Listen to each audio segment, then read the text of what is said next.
well, I was stuck on the West Side Highway just sort of watching. So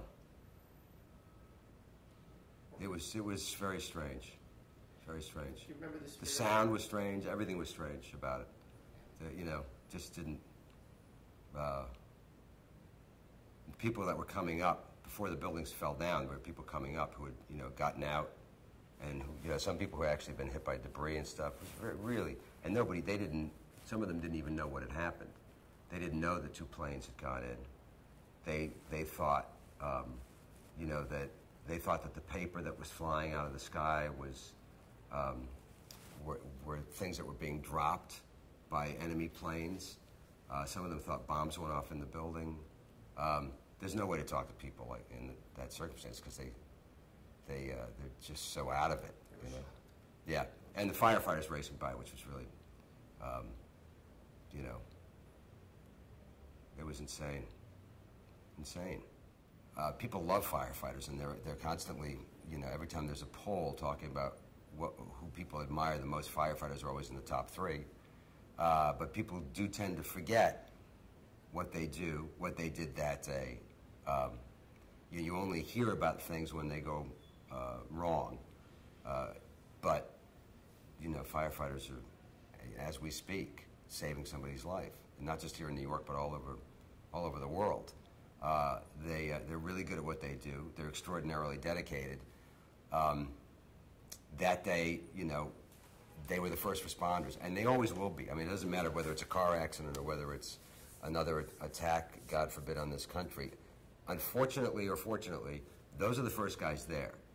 So to me, it's always kind of insane when I hear, you know, people talking about when they're making budget cuts, cutting any fire department, especially the FDNY, because it just makes, to me, common sense that you'd want these guys outfitted with the absolute best and brightest equipment that they could have, so that when they arrive on the scene, because they're the first guys there, they're going to work with the most, you know, up-to-date, technically capable equipment.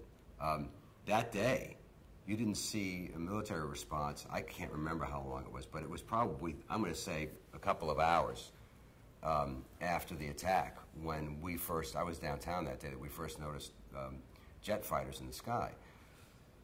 You know, these guys are, everything Bruce Springsteen wrote about these guys in that song, The Rising, is absolutely true, and just, you know. If you listen long enough, you'll hear a firefighter in New York refer to that as the greatest rescue mission in the history of the fire service, which of course is what it was, because it was at least 25,000 people that you know, could have died in those buildings that morning that didn't because of the firefighters. You know, they'll probably never suffer a loss like they did that day. I mean, that was an extraordinary, the next morning, that evening, even within 48 hours, the idea of the number of guys that were missing, you know, is extraordinary to hear the number 50 and then 75. And then, you know, when you hear the numbers, you know, crawling up, amazing, you know, 343 guys died that day. You know, a lot of really great firefighters and a lot of experience and a lot of, you know, just the kind of knowledge that you can't replace.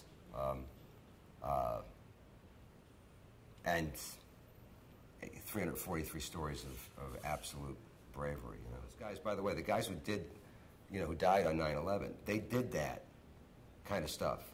Every single day they went to work if they were required to. We just never heard about it because it was a success. So that's the thing that always, you know, there was a famous photograph of one of the people coming down in one of the towers that day, took a photograph of a firefighter, and it was in all the papers and all over the world. He was coming up, she was going down. And the expression on his face is what these guys always have on their face, which is absolute determination. Go up, find who needs help, bring him out.